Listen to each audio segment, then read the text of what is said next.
গত কয়েকদিন ধরে ধানমন্ডির ঘটনা ঘটার পরই একেবারে নজর কেড়েছে বাংলাদেশ সেনার ভূমিকা। যেখানে সেনার থাকার কথা বা বাংলাদেশ পুলিশের থাকার কথা সেখানে ধারে কাছে দেখতে পাওয়া যাচ্ছে না। আর যেখানে থাকার কথা নয়, নিরীহ গ্রামবাসী, নিরীহ এলাকাবাসী, তাদেরকে ধরপাকড় করতে বাংলাদেশ সেনা যেন এক প্রকার অপারেশন ডেভিল হান্ট ছাড়া আর কোনো উপায় যেন তাদের কাছে ছিল না। গত দুদিন ধরে এই পরিস্থিতি আমরা দেখতে পাচ্ছি। বাংলাদেশের বিভিন্ন জায়গা থেকে সেই ছবি ভাইরাল হচ্ছে। এবার বেশ কিছু ছবি আমাদের কাছে এসেছে, যে ছবিগুলো দেখলে সত্যি এবার ভয় ধরাচ্ছে।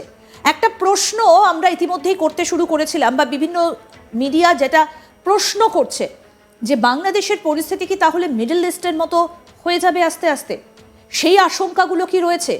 কারণ যে সমস্ত পতাকাগুলো দেখা যাচ্ছে সেই পতাকাগুলো কিন্তু যথেষ্ট ভয় ধরাচ্ছে। এইরকমই একটা ছবি এবার ভাইরাল হয়েছে সোশ্যাল মিডিয়াতে। সেখানে দেখা যাচ্ছে বাংলাদেশ সেনার হাতে আরবি লেখা কালো পতাকা।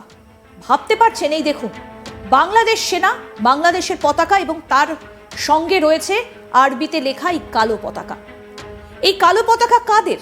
কেন বাংলাদেশ আর্মির কাছে এই কালো পতাকা? আমরা এই বিষয় নিয়ে কথা বলবো। এই মুহূর্তে আমাদের সঙ্গে সরাসরি রয়েছেন বাংলাদেশের বিশিষ্ট আইনজীবী নিঝুম মজুমদার। দাদা, আপনাকে স্বাগত জানাই আজ তাক বাংলায়। আপনাকে অনেক ধন্যবাদ আমাকে আমন্ত্রণ করবার জন্য। দাদা, এই যে বাংলাদেশ সেনা, যেখানে বাংলাদেশ পতাকা দেখা যাচ্ছে, তার মাঝে এই যে আরবিতে লেখা কালো পতাকা উকি দিচ্ছে, এটা কার পতাকা? কেন এটা আর্মির কাছে? এটা আইসিস এর পতাকা। আপনারা জানেন যে আইসিস এর ইতিহাস, আইসিস কে কারা, নিশ্চয়ই আপনারা সেটা জানেন। এই যে এই ছবিটাকে আপনারা এখন দেখছেন, এটা একটা আইসোলেশন আলাপ হচ্ছে, খুবই আইসোলেটেড করে আমরা আলাপ করছি যে এরকম টিএসসির সামনে এরকম একটা পতাকা তারা উঠিয়েছে, বা এরকম তারা এটাকে অভিবাদন দিচ্ছে, প্রমোট করছে। আমি কিন্তু ইন্দিরাজি, আপনার এই প্রোগ্রামে কিন্তু মনে আছে আমরা অনেকবার আলোচনা করেছিলাম যে আনসার আল ইসলাম বাংলাদেশের যে যারা যে ব্লগার প্রকাশকদেরকে যে হত্যা করেছে, সেই হত্যাকারীর দল, অর্থাৎ যারা আপনার আল কায়দার এই এদিকের শাখা, অর্থাৎ ইস্টের শাখা, তাদের যে প্রধান জসিমউদ্দিন রাহমানি, তাকে 5ই অগস্টের পরপর জেল থেকে ছেড়ে দেওয়া হয়। জেল থেকে ছাড়ার পরে তাকে সেনাবাহিনী গান স্যালুট দিয়েছে। সেনাবাহিনী চারদিকে তার যে মাইক্রোবাসটা বা তার যে গাড়িটা আছে, গাড়ির উপরের যে খোলা ছাদ আছে, সেই ওপেন উইন্ডো দিয়ে সে উঠে জনতার উদ্দেশ্যে হাত নাড়ছে এবং সেনাবাহিনী তাকে প্রোটেকশন দিয়েছে। সেই জসিমউদ্দিন রাহমানি কিন্তু একটা জেল খাটা আসামি। কিসের জন্য জেল খাটা আসামি? ব্লগার, প্রকাশক, বিভিন্ন লেখকদেরকে নাস্তিক আখ্যা দিয়ে তাদেরকে কোপানো, হত্যা করা, এই মামলার আসামি, যার প্রায় 11-12 বছর জেল হয়েছিল। সে জেল থেকে মকুব টকুব হয়ে সে জামিন নিয়ে রাস্তার মধ্যে, এবং সেনাবাহিনী সেটা তাকে আপনার প্রমোট করেছে। সুতরাং আজকে আপনি যেই আইসিস এর পতাকাটা দেখছেন, এটাতে আপনি, আমার মনে হয় যে আমি বিস্মিত হইনি, আমার কাছে এটাই স্বাভাবিক মনে হয়েছে, নর্মালাইজড একটা ব্যাপার হয়ে গেছে আমার কাছে। আপনাকে একটা জিনিস বলে রাখা ভালো, যে ঢাকার রাস্তাঘাটে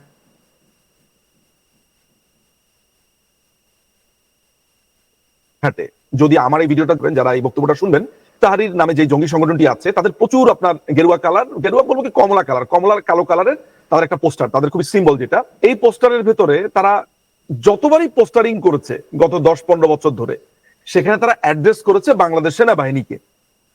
এটা একটা বিস্ময়কর ব্যাপার না, যে একটা জঙ্গি সংগঠন তারা অল দ্য টাইম তারা অ্যাড্রেস করছে, তার আহ্বান কারো কাছে করছে না, নট দেশবাসী, নো ওয়ান, তারা শুধুমাত্র আহ্বান করছে সেনাবাহিনীর কাছে।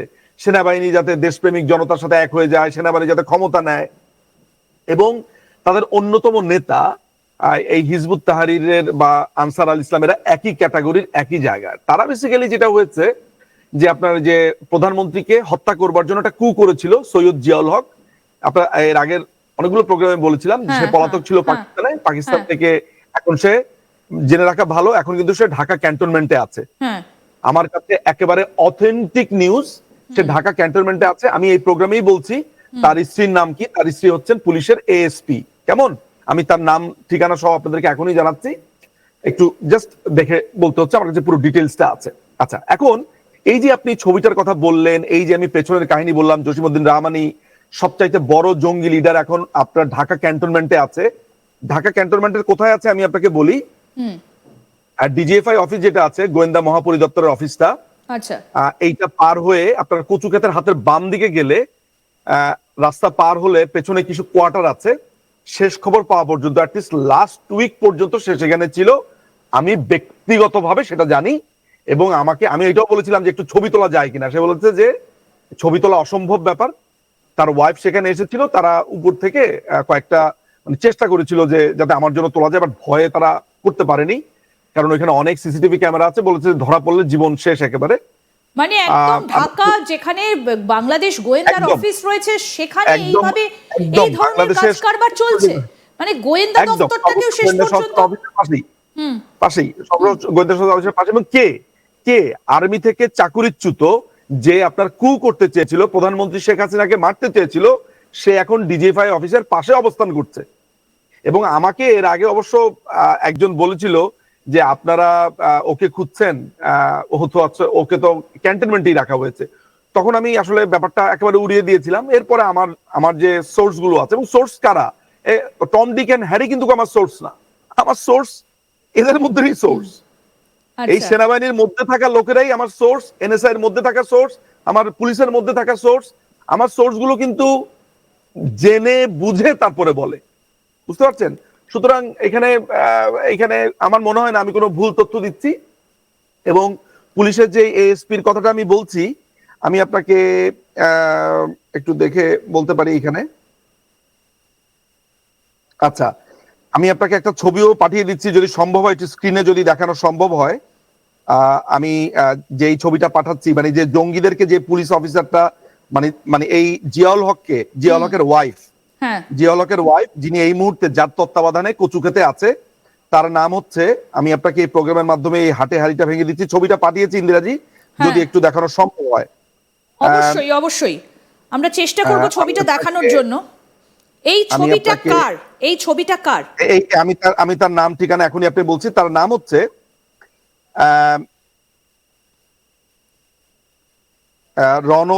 রনক জাহান। উনার নাম হচ্ছে রনক জাহান। উনি 27তম ব্যাচের পুলিশ কর্মকর্তা, গ্রামের বাড়ি নেত্রকোনা। হ্যাঁ 2009 সালে বিয়ে করে, যে এখন ডিজিএফ অফিসের পাশে অবস্থান করছে। 2009 সালে বিয়ে করে সেনাবাহিনীর মেজর জিয়াকে। পুলিশ কর্মকর্তা রনক জাহানের স্বামী মেজর জিয়া 2011 সালে সেনা অভ্যুত্থানের চেষ্টা করে ব্যর্থ হয়, এবং সে পরবর্তীকালে আপনি জানেন ক্যান্টনমেন্ট থেকে পালিয়ে যায়। তাকে মৃত্যুদণ্ড দেওয়া হয়।